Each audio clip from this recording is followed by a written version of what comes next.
Hello and welcome to this special episode of our campaign, Let India Breathe. Let India Breathe has been generating awareness about the choking levels of pollution that India lives through on a daily basis and comes up with short and long-term solutions to curb this menace to make our air cleaner. It was hard to imagine that there will be a day when nature would have recovered after every possible conceivable abuse that has permanently damaged the earth. A thick cover of pollution and air quality index levels scaling unsafe levels had become the norm of every Indian, the India that we lived in. But the COVID-19 induced lockdown has turned the tables on that, has had a huge positive effect on the environment and quite immediate, with people in lockdown and industrial transport activities pretty much coming to a grinding halt. The skies have cleared up, becoming clearer with each passing day. The rivers are visibly purer, and after a long time, many cities have reported what is satisfactory AQI levels. Now, the big question is, how do we ensure that once the lockdown is eased, which it is, and activities resume, which they are, these safe and satisfactory levels do not peak again? To understand and get a larger perspective, we are joined by our esteemed panel. Please join me in welcoming environmentalist Ms. Sunita Narayan, Director General of Centre and Sciences and Environment, renowned cardiovascular and cardiothoracic surgeon Dr. Naresh Trehan, Chairman and Managing Director of Medanta, the Medicity, Mr. Ranil Srivastava, Principal Consultant and Mission Director, Mission for Transformative Mobility and Battery Storage, Niti Aayog, and Mr. Suhinder Singhil, CEO, Hero Electric. I'd like to start and begin with Ms. Narayan of CSC. Ms. Narayan, the aerosol levels have now been at a 20-year low during the lockdown in northern India. Now, as per a report by the Centre of Pollution Control Board, 78% of cities in the AQI bulletin are falling in good and satisfactory categories, something we'd never seen before. What do you reckon, Ms. Narayan, has brought about this change? You know, we've had such an amazing clean air during the lockdown. That is very clear. We've all felt the change. We've smelled the clean air. We have felt our lungs have been able to breathe. We have heard the birds chatter instead of the car horns. But we also have to recognize that this has come at enormous cost. This is not a cost that we can take for even clean air. All livelihoods have been lost. There's been a complete lockdown. But there are two lessons that come out of this for the future. One, that it does take as much as a lockdown to clean up our air, which means that the scale of action that we need for the future is enormous. Please, let's understand that right now we have virtually shut everything up. We've also understood that the source of pollution is the vehicles, because there are no cars on the road during lockdown, no trucks have entered Delhi, and industry is shut. Industry uses dirty coal for its combustion, and that's a key cause of pollution. Dr. Trehan, now a recent study conducted by Harvard T.H. Chan School of Public Health pointed out that people in areas with high level of pollution are 15% more likely to die from COVID-19. Now, what are the possible cardiovascular complications of COVID-19? Because clearly there seems to be an indication towards that. See, there are two types of pollutants. One is the particulate matter and the other is the noxious gases. The particulate matter actually is breathed through the lungs and then goes and creates irritation in the smallest pockets of the lung, which are known as alveoli. So if that happens, your lung capacity goes down, and your tissues are already damaged. So from that point of view, if you get a COVID-19 infection, which also goes through the lungs, through the respiratory system into the lungs, and on an already weakened lung, the effects are much more severe, because what happens is the mechanism is, one, the oxygenation in that person whose lungs get affected becomes lower and lower. And even if you ventilate them with a ventilator, sometimes you're not able to overcome it. Now, there's also a discovery that it's a combination. It's a combination of damage to the lung tissue and also the fact that the little arteries that supply blood to the lungs where the oxygen exchange takes place, those also get clots in them. So one thing is that particulate matter has to be controlled. I want to cut across to Mr. Srivastava for my next question. You know, as Mission Director for Transformative Mobility, What are the issues that we need to address while we still, can curb vehicular pollution? Because we've been given a brilliant opportunity to possibly rework things from here on. I feel that the opportunity is there, and the shift towards the cleaner sources of energy for the mobility purpose would be much faster because of the simple reason as the awareness is being generated and people do have realized as to what is the role of environment and the fossil fuels or the petroleum sources of energy for the mobility purpose to arise.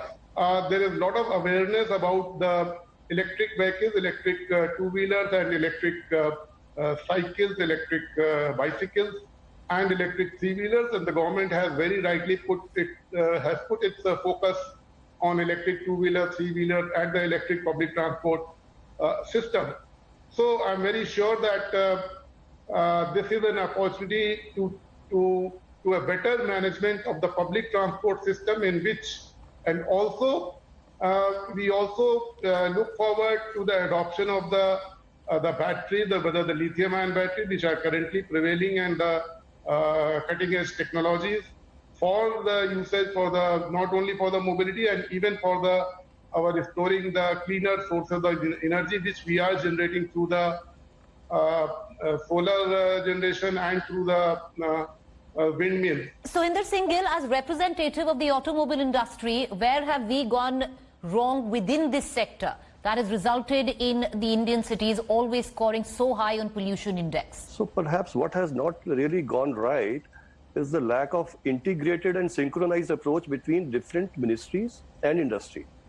City planning, urban development, automotive policymakers, they have perhaps not been integrating their efforts in one direction to see that the fallout of these policies don't have ill effects. As a result, we seem to be unnecessarily moving huge mass of people every day on the already saturated Indian roads. There's so much of chock-a-block traffic. Now, as per a recent study, I think we inhale 3 times more toxic gas in the slow-moving bumper-to-bumper traffic, and that's playing so much of havoc with our health, and that fact has to be juxtaposed into the solutions. To add to the woes, we have, till recently, we had no clear direction on switching to cleaner fuels, which has now come. And there has been no clear scrappage policy for the old vehicles that are so very polluting, 15 years old, spewing gases as well as particulate matter. So what we need perhaps is a comprehensive planning with all the stakeholders' involvement. Now, how do we go ahead from here? It was a question I'd raised earlier. This recovery, incidental, how do we remain now on the path of recovery while we open up and the lockdown ends slowly? What we have to do is to come up with a game plan now for this winter and for beyond. We can't talk long term. We have to talk about the fact that the gains of clean air cannot be lost. And for that, 3 things are urgent. 1, we must start today talking about and implementing a mobility plan in which we can take cars off the road, which means that we really need to talk about how we can work from home, how we can augment public transport, and see how do we actually make sure that the trucks that come into our cities today get scrapped and new vehicles come in so that we can get BS6 vehicles which are much cleaner. And that has to happen before this winter. We can do so. Our cities need to be able to walk, need to be able to cycle. We need to be able to integrate the public transport to the right to walk, the right to cycle. And with this, we need clean vehicles. That again can happen. The whole agenda for electrification is absolutely possible to do. It's needed to do in buses, in three-wheelers, two-wheelers, really three-wheelers, as well as in cycles. We must also remember that electrification is not clean per se unless we make sure that the fuel that is used or that the thermal power plant that is generating the power is also meeting the best emission standards. And as much as possible, we move out of coal into gas, into renewables. So we need to make sure that we don't push our pollution into the homes. Right. All right, I want to cut across back to Dr. Trehan. You know, Dr. Trehan, there's so much that has been said about strengthening immunity, especially in the times of COVID-19. Now, what steps must the government and the people undertake, because everybody's doing what they can to strengthen cardiovascular health post the lockdown? What, in your opinion, sir, will ensure that post this lockdown phase, pollution-related disorders can be kept under check? Best immunity that comes into our body is from muscle mass. Muscle mass comes from exercise. So if we are going to cope with, hopefully, pollution will not come back as badly as it has, because of the fact that there will be some changes in our environment where people will start working from home. There may be alternative coming to office. Then, of course, we know that if we do exercise regularly, the breathing exercises of yoga regularly, like the pranayam, like Kapal, which has Alom, Kapal Bharti and Basilica, that's the best way to keep your lungs clean, not only then but now. Because today also the route which the coronavirus takes is through our respiratory system. So one, if we keep our body healthy, our respiratory system healthy, we will be able to not only cope with corona, but we will also be healthier as we move forward into a polluted environment, which is bound to happen, but hopefully to much less degree. So for personal health, exercise, breathing exercises so that you clean your lungs regularly on a daily basis. Your heart will be able to stand more trauma because of the fact that you have been doing cardio exercises. Your circulatory system will be good, and your muscle mass will protect you not only otherwise, but also from this COVID infection and other infections. Mr. Gill, you know, once the lockdown period is completely over, you know, if you look at it, we're already seeing the number of vehicles back on the roads. What do you suggest now, starting now, should be the next big step in mobility that will help us keep pollution levels under control and move towards possibly reducing emissions? The first one and easiest to implement is obviously reduce the number of vehicles on the road, and which means more and more people to work from home. And we have seen it, we have experienced it. A large part of our travel, madly doing from 5 a.m. flights in the morning to midnight, can be substituted largely by work from home. And organizations are already doing it. As far as electric vehicles are concerned, two-wheelers and three-wheelers, like Srivastava was saying, they are ready to be deployed in large numbers. And they are not dependent on charging infrastructure or government support to that extent. So what we need is a push, a gentle push on these vehicles so that there is an adoption about this. And even electric two-wheelers prices these days, some of the range is lower than the petrol two-wheelers. Anybody who changes to electric for the next 3, 4, 5 years till his battery gets replaced, he has to spend only 15, 20 paisa in a day per kilometer. So that much of a attraction is there. What is not happening is there is not a word of mouth. There is no visibility of electric vehicles. People are asking each other and not finding enough on the road. Right. So one idea could be a combined effort by the government and the industry to spread the awareness and education about electric vehicles. I have been advocating Swachh Bharat campaign as a beautiful campaign where electric vehicles can be waved in under the air pollution banner. Electric गाड़ी आपकी जेब के लिए अच्छी, देश के लिए अच्छी. Right, Mr. Srivastava, you know, would you take off from that? What role do you foresee Mission for Transformative Mobility and Battery Storage playing in this to help us ensure that once India resumes industrial transport activities fully, we will not go back to what we were, which were choking? We are in the process of giving support for the battery cell manufacturing in the country, and a lot of fiscal and non-fiscal incentives have been announced for the promotion of the electric vehicles. To tell the audience, about 20-25 major policy announcements were made in favor of the adoption of electric vehicles, including that of the benefits in the income tax pays to the tune of 1.5 lakhs of rupees. A lot of work is going on in developing the Indian standards for the charging infrastructure.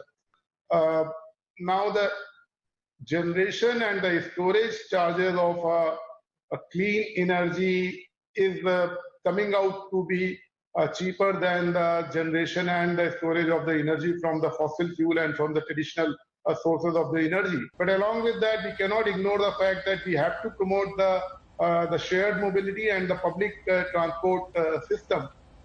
For any reasonably good public transport or the bus transport system, there should be at least 100 buses per 1 lakh of the population.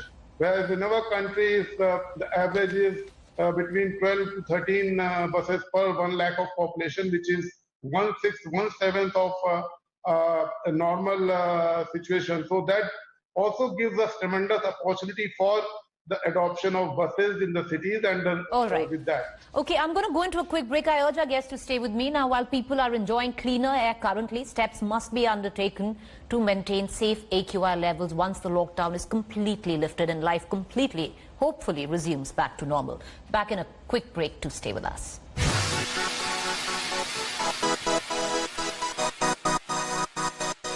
Welcome back to our special show of Let India Breathe. Before the break, we discussed how transforming India's mobility from gasoline-based to electric might be one of those very big steps to make sure that India continues to breathe healthy post the lockdown.